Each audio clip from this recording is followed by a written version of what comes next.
Alright, so we are moving into a fire format post Phantom Nightmare, but I swear to you, you can win with non-fire strategies. And this is the topic of today's video. We're going to be covering the top 5 decks to counter the fire decks. So yeah, let's get right into it. I'm super excited to talk about this because there's actually quite a lot of decks out there that are able to hang with the best of them, which is obviously Rescue Ace, Sinful Spoils, Snake Eyes, and also Fire King Snake Eyes. So yes, if you like the video, make sure to give it a like and also share your thoughts in the comments. Let me know what you're going to be playing and if it's going to be a fire deck or something to counter the fire meta. I said fire so many times. Literally at the end of this video, let me know how many times I said fire. But yeah, for the first deck, we're going to be talking about a dark deck mainly. It's branded. And in my opinion, Branded and Branded Chimera, which we're going to give an honorable mention to, a little shout out to, I think both of these are going to be quite nice against fire decks. So mainly what you're doing with both of these decks, but the Branded Despia deck is what we're going to be focusing on for the most part. You have a really strong engine. And with a strong engine, you also have a fairly strong grind game, because if you think about Despia, what they're usually doing is they're ending with quite a lot of cards in their hand. Like they're starting their turn with even more of them because they play during your turn as well. They have follow-up in the graveyard. So their grind game is nice, and what you want to do against, you know, all of the wanted Sinful Spoils bonfire decks is you want to have a good grind game because they grind very well, and also you want to have strong enough engine to actually go through their board. And we have established that in other videos of mine where I talked about how you want to pair your engine with your just blowout cards going second, or hand traps to stop your opponent, kind of minimize their board and break through it, because if you don't have a strong enough engine, there's probably no way of dealing with their board, of baiting their stuff, and Branded is amazing at that. They have so many different cards and effects they want to activate, which you kind of have to disrupt if you want to prevent more stuff from coming down. You want to deal with Aluber. If you don't and they have Brand Diffusion, they're gonna get lost, so you won't be able to interact anyway. Of course you want to deal with Brand Diffusion, preferably, but they also have Cartesia to kind of circumvent that, and they have just plays with Quem, Bestios. If they play a higher deck count, they can play Allure, Mercurier, Tragedy, all of that, so their consistency is much better. And another great thing about this deck is the fact that they run Super Polymerization, which for all of the fire decks is actually kind of tough to deal with that card, not only because you're fusing away their board, but also because putting a Mud Dragon on the board is kind of a struggle for them. For the most part, they target, except with Kirin for the destruction effect. And with Mud Dragon, if you call fire, it's gonna be so hard for them to deal with it and then also get their effects going. So Super Polymerization is really nice. Some other decks on this list also can run Super Poly, which is great. And yeah, overall, what you want to be doing is you want to be dealing with fire decks, preferably with non-destruction removal. And what's great at non-destruction removal, non-targeting even, it's Mirror Jade. And Mirror Jade is just a powerhouse. It is so good. And again, a lot of decks on this list actually have non-destruction, some of them also non-targeting removal. So this is your preference, because usually what fire decks are going to want to do is get destroyed. They kind of thrive off of that. So yeah, Branded is amazing at literally dealing with their boards and also being able to actually prevent plays, because they can play Summon Limit if they want to. Brand Diffusion, being able to put a strong fusion on the board with only 2 summons is actually busted, because in your opening turn, of course, you play a lot. You summon a ton, you make this huge board, which kind of says you have to deal with my stuff, because if you don't, I'm probably OTKing you on the following turn. And it's really tough to deal with all of the fusions, plus them having Branded Opening in the graveyard, Aluber in the graveyard, all of these effects being live and protecting your stuff. And if on top of that, they also have Summon Limit or something, there's no way for you to play. There is literally no way. And if they disrupt you and you also have a Floodgate, which you maybe hard drew, you're going to be able to survive enough where you're going to be playing and they won't be. Because again, one Brand Diffusion or a couple of your effects can get fusion monsters on the board without actually committing a lot of summons. And this is really important. Summon Limit and some other cards of that type. So toxic cards that prevent things are going to be, I guess, the talk in today's video. Another one of them is Shifter, but we'll get to that later. But yeah, Branded Chimera, all of these strategies that focus on fusion summoning, utilizing super polymerization, having a strong engine, they're really, really nice with dealing with fire decks. Also, there's Gimmick Puppet and some other of these like toxic cards which kind of just win the game on the spot. So if you can run them, why not? Moving on to Voiceless Voice. This deck I'm really excited to talk about because it's actually like, it has a good matchup. It just has really, really solid one-card combos that get you to enough interruption where your opponent is going to kind of struggle against it actually, because they are going to have to waste a ton of resources to actually deal with the opponent's board. Basically, Voiceless Voice is able to, with the help of the spell card, make their light monsters unable to be targeted. Their main ritual, like, is a negate. It actually also cannot be targeted and gets a lot of attack boost. So you have to deal with that on top of being able to, like, prevent Law from coming out.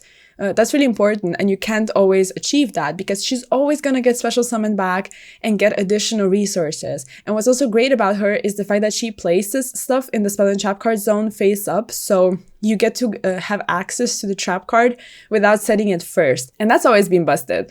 You know, Dracos used to do that, Virtual World. It's always insane when you're able to access a trap card immediately. You also like do this again with one card combos. So having 4 more cards in your hand just makes it so you access your stuff more easily and you access more of your engine. So not only are you putting Law on the field, a ritual, and also like your spawn trap cards, you can also get access to Sauravis and maybe even summon it to, you know, beat your opponent with the help of Sauravis' on-field effect, which is like never used because it's just a hand trap. It's also targeting like prevention or negation of a targeting effect, which again is really nice because your fire opponent is going to usually have to target your stuff for destruction and the rest. So that's also amazing. I love how like this deck kind of loses to draw a bit, but they have ways of playing around it, and that's really, really important because it's going to be present in the meta, obviously, to counter the fire decks. And you have ways of doing plays with Diviner of the Herald and also the Trias Hierarchia, I think it's called, where you're able to send it to the graveyard with Diviner, tribute off the Diviner, summon it back, and then Diviner actually triggers because it has a secret effect when it's tributed. I'm pretty sure none of us knew that because we never utilized that effect when Diviner was played in Tier and also Drytron, or maybe you did, I don't know, but it special summons Law from the deck if it's tributed, which is really, really busted because you didn't search at all with this interaction, so you go around draw, which is really nice. I know this is kind of niche because you search for the most part, like with every single of your other effects, but you still get some plays going even under draw, which is going to be insanely popular. And then again, we have to talk about Summon Limit, because this deck can also play it. It's a control deck. It's kind of slow, doesn't do a whole lot, so it's able to utilize cards like these. And also what I really like about it is the fact that you have a lot of utility in your extra deck, because you can really decide what kind of route you want to take, pretty much. I've seen, which was a great idea, of a little fire package if you want to invest into Promethean Princess, because you can go from Almirage to Hita to Princess to Ambloeo, so you have that little package if you want to run it. You can also play Super Polymerization, which is like the MVP of like today's video and also the next format, and you have enough space to play all of the targets in the extra deck. What's also great is the fact that some of the like fusions, like Entis and some of the good stuff can be sent. So there's that. You can also play like the Link package, which would be SP and a couple of the cards that go into SP, like Anima and the likes. And then you can also climb into Access Code Talker if you want. So there's a lot of utility.